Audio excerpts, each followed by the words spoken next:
Yesu nashimwe cyane, murakomeye murashimwe. Nanjye ndakomeye, ndashima Imana, ni wa mwanya mwiza wa Ijuru Ryacu TV. Nzi ko mujya mumurikirana muri mu bihugu bitandukanye, muri Burayi, muri Amerika, igihugu cyose uherereyemo baje kugusabira umugisha. Imana iguha kandi ijibana nawe ku manywa na nijoro. Kandi ikintu cyose uzakenera ku Mana Data wa twese uri mu ijuru azakiguhe. Yesu azakikwime, kuko twamenye ko Imana dufite ari Imana y'inyamaboko. Twamenye ko Imana twakurikiye ari Imana ihindura umuntu amateka, abantu bagahindura iki amagambo. Imana ishimwe, haleluya. Manze kukubwira ngo Yesu abane nawe.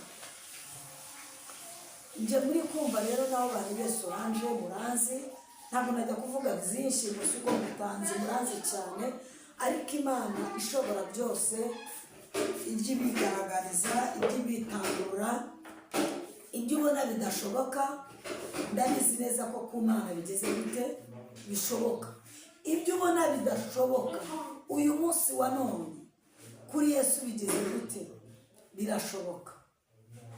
Intambara urwana nazo za buri munsi ku Mana zigeze gute, Imana irazishoboye.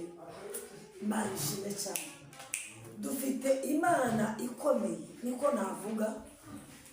Iyi Mana twamenye, njambwira abantu wese, nimba waramenye Imana ni iki wayiburana? Nimba waramenye Imana ni igiki Imana idakora ku buzima bwawe? Nubwo amadose barayasenye uko bayasenya ukoze simbizi, ariko Imana igifata byose, yembi zose ikazubika ku buzima bw'umuntu. Njabwira abantu ngo uyu munsi ushobora kuba uri kurira, ariko bwaca mu gitondo impundu zikagira gute zikavuga. Uyu mugabo nabonye bita Yesu, Yesu najya mbona uko nabivuga kiretse wenda, ariko naravuze mu gihe kimwe nzamufata mushyire mu mugongo muheke. Kandi n'ubundi muramuheka umunsi ku munsi, muramuheka ku bitangaza nkorera. Yesu ajya muri bitanga, ajya numura. Ariko nawe uyu munsi nje kukubwira ngo Imana igutungure. Haleluya. Imana igutunguza ikimenyetso cy'ibyiza, Imana igutunguza ikimenyetso cy'amahoro mu mutima. Cya gihe wariraga, za ntambara warwanaga nazo, byari geragezo wacagamo, Imana igutungure. Imana itungura ubuzima bwawe. Nubwo bakuroze, Imana igutungure. Nubwo bavuze ngo ntibashaka ko watera imbere, Imana igutungure. Itungura abanzi bawe. Mwifurije ngo Imana itungura abanzi bawe, kandi Imana yacu igitungura abanzi bacu. Haleluya. Imana ishimwe cyane. Imana igitungura ibiturwanya, Imana igitungura hahandi badupfukamishije. Imana ibyo byose igibitesha abaciro, yarangiza ikagira gute ukuroga ntabwo ari urogorora. Umuntu ashobora kukuroga azi ko yakurangije neza, ariko dufite umugabo urogorora bita Yesu. Bashobora kukuroga cyangwa bagafunga inzira zimwe, bakavuga ngo iyi nzira nubwo tuyifunze ntabwo azigera yivamo, ariko gaca mu gitondo kubera kwa gusenga kwawe, kwakuniha kwawe, kwakurira kwawe, Imana ikagira gute igatungura abanzi bawe. Imana itugirire neza. Reka dusome ijambo, anje dusomera ijambo riri muri Zaburi. Nshaka kuvuga Imana ho gato cyane, ariko abantu mumurikiranye, Imana ijye ibamera umugisha, kuko hari intambara ucamo ukabona ko utazivamo, ariko Yesu ajya yemera ko intambara zivamo. Imana ijye ihoza amarira mama, Imana ijye ihoza amarira papa. Ndakubwiye ngo Yesu ajya ahoza amarira, kandi nawe aje kuguhoza amarira. Aje kuguhoza amarira, kuko igihe wazengurukiye umusozi ni kinini. Igihe kirageze ngo wa musozi wazengurutse uwusohokeho rero. Yego, dusomere Zaburi ya 85. ugere ku murongo waho wa mbere. Nzi ko umusozi wazengurutse, umusozi wazamutse, mama igihe kirageze ngo Imana igukureho. Wararize muri ngo nararize ngo ndihangana, ya marira yose warize, igihe kijya kigera Imana ikaza ikayaguhanagura. Soma twumve 85 Zaburi ya 85 rero ku murongo wa mbere. Aravuga ngo Uwiteka wagiriye igihugu cyawe imbabazi. Uwiteka wagiriye igihugu cyawe imbabazi. Wagaruye abayakobo bajyanyweho iminyago. Bajyanyweho iminyago. Niba abanzi batujyanyeho iminyago. Yego. Wababariye gukiranirwa k'ubwoko bwawe. Wababariye gukiranirwa k'ubwoko bwawe. Bisome neza kugira ngo abadukurikiranye babyumve. Wababariye gukiranirwa k'ubwoko bwawe. Yego. Watwikiriye ibyaha byabo byose. Watwikiriye ibyaha byabo byose. Ntabwo Imana niza, ntabwo ngo abantu bo bagucira imanza, ariko Yesu we ntabwo ariko abibona. Kuko Imana yo ntari ikintu Imana ireba. Ikintu cya mbere Imana ireba ngo ese umutima wanjye urishimira, uranyishimira? Ese umutima wanjye urakunda Imana? Ese umutima wanjye ese ufite gutakamba cyane imbere y'Imana? Icyo gihe iyo utakamba cyane imbere y'Imana, Imana nayo iruruka ikareba bya bindi byose wakoze, ikabihindura zeru, ikamanuka ikakugira neza. Komeza tugende.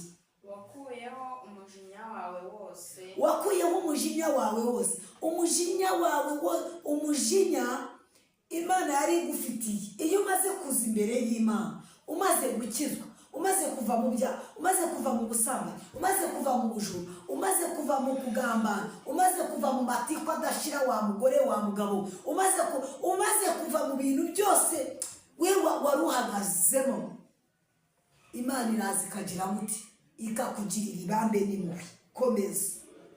Waretse uburakari bwawe. Waretse uburakari bwawe. Uwo ni Uwiteka yabivugaga. Yego. Waretse uburakari bwawe bukaze. Yaretse uburakari bwe bukaze. Imana ishimwe cyane. Yesu yari afite uburakari bukomeye ku buzima bw'umuntu, ariko Imana irareba iravuga ngo uyu ni umwana wanjye nkunda. Haleluya. Iravuga ngo uyu ni umwana wanjye nkunda. Imana irangije ku burakari bwose yari igufiteho. Kubera iki? Wamaze kwihana ibyaha wari ufite, wamaze guhindukira. Aho Imana itakubabara ni he? Aho Imana itakugirira ibambe ni he? Ndabwira wowe uri mu byaha, naho Imana itakubabarira. Nta cyaha wakora Imana itababarira. Nubwo waba warisha abantu, ubusa n'abantu bisha abandi, ariko ubiyi saha Yesu yarabababariye n'abantu barabababarira. Kubera Imana iracyari ku ntebe y'imbabazi. Imana iracyari ku ntebe y'imbabazi. Imana iracyababarira buri muntu wese. Nubwo waba ufite ibyaha bingana ute, Yesu ari kukubwira ngo ngwino. Hari uburakari Imana ije kubika ku buzima bwawe, yarangiza ikakurengera, yarangiza ikagutabara, yarangiza ikagukuraho urupfu rwari rukuriho, yarangiza ikagukuraho akagamare kari kakuriho, yarangiza ikagukuraho inshuti mbi zari zikuriho, yarangiza ibyo byose Yesu akabihindura. Imana ishimwe. Haleluya, haleluya. Imana ishimwe cyane. Reka dusome n'ahandi muri Zaburi, n'undi turacyari muri Zaburi, turacyumva ijambo ry'Imana. Dusome Zaburi nanone ya 15 hera ku murongo wa 15 ku murongo wa mbere. Naho twumva icyo Uwiteka ari kuvuga dusoza dusenga. Uwiteka ninde uzaguma mu ihema ryawe? Uwiteka ngo ninde uzaguma mu ihema ryawe? Ni Uwiteka ninde uzaguma mu ihema ryawe? Komeza tugende. Ninde uzatura ku musozi wawe wera? Ninde uzatura ku musozi wawe wera? Ni ugendera mu bitunganye ninde uzatura ku musozi wawe wera. N'ugendera mu bitunganye, wanga icyaha n'igisa nacyo. Imana ishimwe. Komeza. agakora ibyo gukiranuka. Agakora ibyo kugira gute yeme? Agakora ibyo gukiranuka. Ninde uzatura mu ihema ryawe ryera? N'uwanga icyaha n'igisa nacyo. N'uwanga kugira mugenzi w'ishyari. Dore ko abantu mwishwe n'amashyari. Amina. Ni wa wundi wanga kuganira mugenzi w'ikibi, ahubwo akamwifuriza icyiza. Ni wa wundi wumva ko atakwemera ko mugenzi we ikibi cyamugeraho. Ukomeza tugende gato. Akavuga iby'ukuri nk'uko biri mu mutima we. Akavuga iby'ukuri nk'uko biri hehe? Mu mutima we. Atabeshyeye mugenzi we, atamugambaniye, mbese atamusheshereje kuri bagenzi be, ngo abe yakora mbese ibintu nk'ibyo. Komeza. Atabeshereje abandi ururimi rwe. Ibi ninde? Ni Imana yabivugaga, ni Yesu wabivugaga. Uzatura ku musozi w'Imana, ugendera mu bitunganye. Ni wa wundi utabeshyera mugenzi we, ni wa wundi utagambanira mugenzi we, ni wa wundi ngo runaka afite itorero, reka tugeze gutya, reka tuguhirike, areke gusenga, reka oya.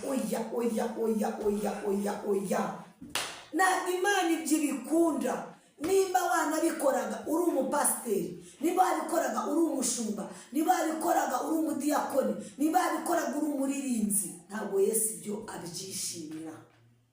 Imana iturengere. Reka dusenga n'Imana tuvuga ngo Imana idushoboze, kandi Imana iduhe kwezwa ku gato no ku kanini. Kuri bya bindi dukora bidatunganye, Imana iduhe kwezwa ku gato no ku kanini. Dusoza dusenga. Mana Data wa twese mwiza, uri Imana ifite imbaraga, uri Imana ikomeye, uri rubasha. Nongeye kugushimira Kristo kubw'uyu mwanya wamaye. Haleluya. Wabumaye Kristo. Reka ubwoko bwawe buhindukire. Reka ubwoko bwawe burebe Imana ifite imbaraga, Imana ikora, Imana ihindura amateka, Imana ihindura ibyanze guhinduka. Rere bota ya siri, wa munyeshyari we niwihane. Rere bota ya mando, ubeshyera abandi niwihane. Rere bota ya mando, wa musambanyi we niwihane. Rere bota ya siri Jezi, wa mujura we niwihane. Nuhindukirire, nurebe Uwiteka Imana amanukiye kukurengera no kugutabara.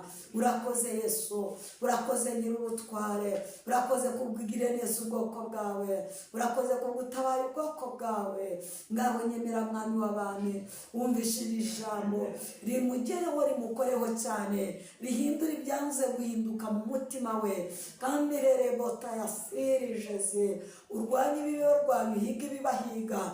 Munyantege ngenda musengeye, reka uhindure Mwami, kuko uri Uwiteka. Urakoze Nyir'icyubahiro, urakoze Nyir'ubutware. Dore ko byose Uwiteka mbisanize izina ryawe Kristo. Amen, amen. Wakwifuza ko twasengana cyangwa twagirana inama, nomero yanjye ni 079 5978207. Izo ni nomero nkoresha ya kuri WhatsApp cyangwa kumpamagara. Izo zose wahasanga ukambona. Imana ikugirire neza.